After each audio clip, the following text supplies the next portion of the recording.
हरे कृष्णा। बोलो श्री गुरुदेव महाराज की जय। हरे कृष्णा।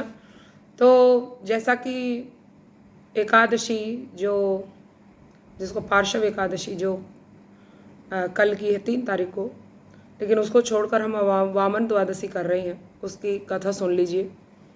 ऐसा क्यों है कि हम पार्श्व एकादशी को छोड़कर द्वादशी के ही व्रत कर रहे हैं? इसका कारण है, बहुत सुंदर इसका वर्णन आता है कि श्रवण द्वादशी में जब चंद्र श्रवणस्थ होने पर अभिजीत मुहूर्त में परम शुभ मंगल में भगवान वामन देव अवतरित हुए। उस समय समस्त नक्षत्र ग्रहों ने अपने जन्म दिवस को प्रस्त किया, मतलब हर एक चीज अनुकूल थी। ऐसी उक्त द्वादशी में उस समय सूर्य देव दिन के मध्य भाग में अवस्थित थे और इस द्वादशी को विजया द्वादशी भी कहा जाता है। अतः भादो मास के शुक्ल पक्ष की द्वादशी तिथि को श्रवण नक्षत्र का योग होने पर उस दिन उपवास रहकर श्री वामन भगवान की, वामन देव की पूजा करनी चाहिए। किंतु द्वादशी को किसी भी समय यदि श्रवण नक्षत्र का योग न हो तो फिर हम एकादशी का ही व्रत करते हैं, और श्रवण नक्षत्र होने पर द्वादशी का जब हम व्रत करते हैं तो उसी में एकादशी का फल भी हमें प्राप्त होता है। इसीलिए हम इस बार श्रवण नक्षत्र में, क्योंकि द्वादशी बहुत सुंदर मुहूर्त है, तो एकादशी को छोड़कर द्वादशी में व्रत कर रहे हैं। एकादशी का ही पालन हम द्वादशी में ही करेंगे। तो वो पड़ रही है 4 तारीख को, तो इसीलिए 4 तारीख को ही व्रत रखना है और भगवान श्री कृष्ण की पूजा अर्चना अर्थात वामन भगवान की। अब इसकी छोटी सी सुंदर सी कथा भी सुन लो। सबसे पहले श्री वामन द्वादशी में हम भगवान वामन देव का प्रणाम मंत्र करेंगे। लब्ध्वा विरोचन्नाद भूमि पदभ्या द्वाभ्यतीत्य च आभ्रम भुवनं क्रांतं वामन च नमामय अहम। अर्थात जिन्होंने विरोचन के पुत्र बलि से 3 पग स्थान अर्थात 3 पग भूमि दान में प्राप्त कर 2 पग से के द्वारा भूलोक पार करके ब्रह्मलोक तक अधिकार प्राप्त कर लिया था, उन श्री वामन भगवान को हम नमस्कार करते हैं।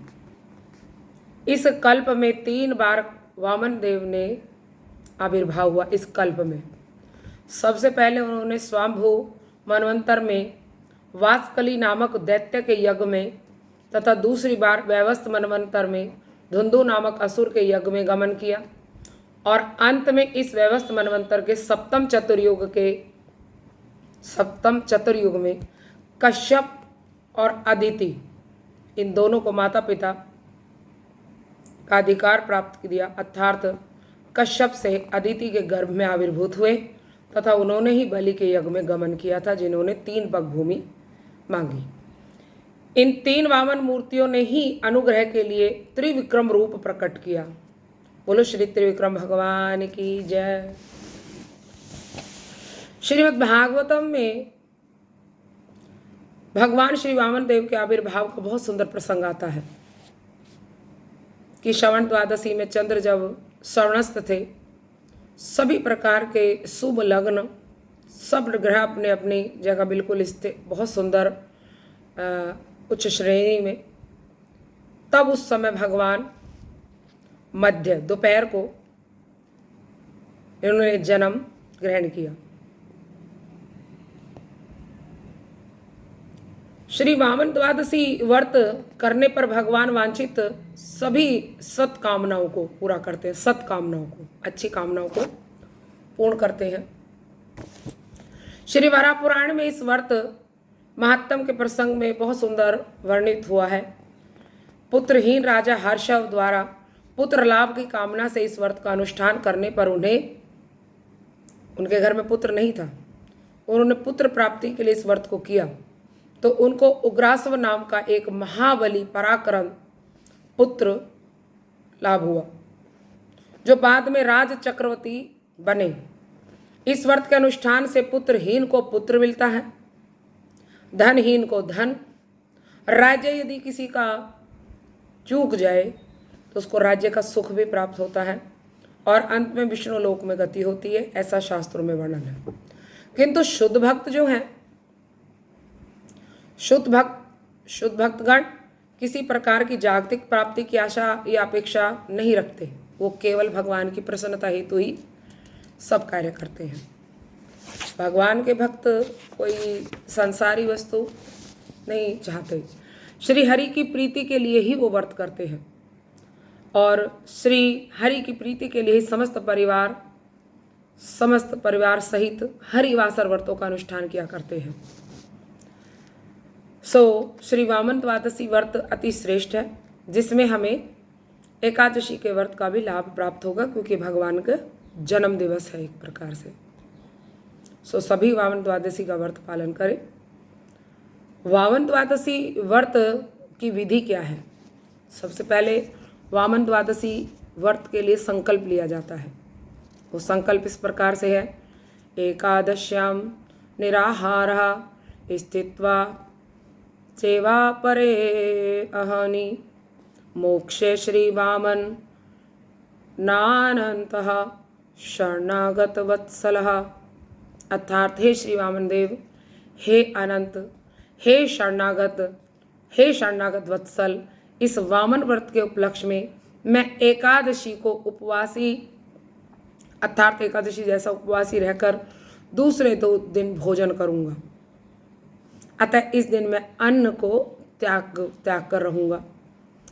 अर्थात जो जैसा भी व्रत करे, कोई निराहार रहना चाहता है, निर्जला रहना चाहता है तो निर्जला, कोई अन्न को त्याग कर फलाहार करता है तो फलाहार वो कहेगा। और इस व्रत में लेकिन इस प्रकार से उपवास करने की, अतः इस व्रत में एकादशी व्रत की तरह ही उपवास करने की विधि है। लेकिन उक्त भादो मास की शुक्ल द्वादशी में श्रवण नक्षत्र का योग होने पर जिस श्रवण महाद्वादशी का उदय होता है, उसी द्वादशी में उपवास करना चाहिए। उसी द्वादशी में, हर द्वादशी में नहीं करते हैं, क्योंकि इस बार श्रवण द्वादशी अर्थात श्रवण नक्षत्र में है, इसीलिए कर रहे हैं। उपवास के साथ श्री वामन देव के चित्रपट को सुंदर सा सजाकर, यदि वामन देव का चित्रपट नहीं है तो भगवान श्री कृष्ण, भगवान विष्णु, इनके चित्रपट अर्थात इनको सुंदर सा मंदिर आदि को सजाकर, और फिर शास्त्र से संबंध उनकी कुछ कथा कीर्तन करेंगे। वामन भगवान की जो कथा श्रीमद् भागवतम में भी आती है, 16वें अध्याय से लेकर 23वें अध्याय तक उनका बहुत सुंदर वर्णन आता है, उनके किस प्रकार से यह लीला हुई। और वामन देव की लीला वामन पुराण में भी है, उनमें भी आप पढ़ सकते हैं। इस प्रकार से अपने व्रत को धारण करेंगे। भगवान की कुछ लीला कथाओं का श्रवण कीर्तन करना चाहिए। इस व्रत के दूसरे दिन यथाविधि भगवान श्री वामन देव की पूजा अवश्य करनी चाहिए। बहुत कम समय के लिए यदि द्वादशी है, अगले दिन जैसे हम 4 को करेंगे तो 5 को, तो रहने पर द्वादशी में ही पूजा कर द्वादशी में ही व्रत खोलने का विधान है, क्योंकि त्रयोदशी में व्रत नहीं खोला जाता है। इसीलिए द्वादशी रहते रहते ही व्रत खोलना चाहिए, चाहे वो सुबह ब्रह्म मुहूर्त की रहे, चाहे वो सुबह 5 बजे तक रहे, चाहे 4 बजे तक रहे, उसी समय व्रत खुल जाना चाहिए। और अवश्य ही इस चीज़ का ध्यान रखना चाहिए। इस प्रकार पूजा समाप्त करने के बाद वैष्णव और ब्राह्मणों को उपलक्ष्य करते हुए वैष्णव और ब्राह्मणों को महाप्रसाद भोजन कराएं या उनके लिए कुछ दान दक्षिणा करें। तो इस प्रकार से व्रत खोलना है। इस बार 9 बजे तक ही द्वादशी है, 5 तारीख को 9 बजे तक द्वादशी रहेगी। इसीलिए 5 तारीख को 9 बजे से पहले ही व्रत खोल लेंगे। और जो अपना जो सेवा है, जो दान है, कोई भंडारा आदि, ये सब भी आप अगले दिन कर सकते हैं।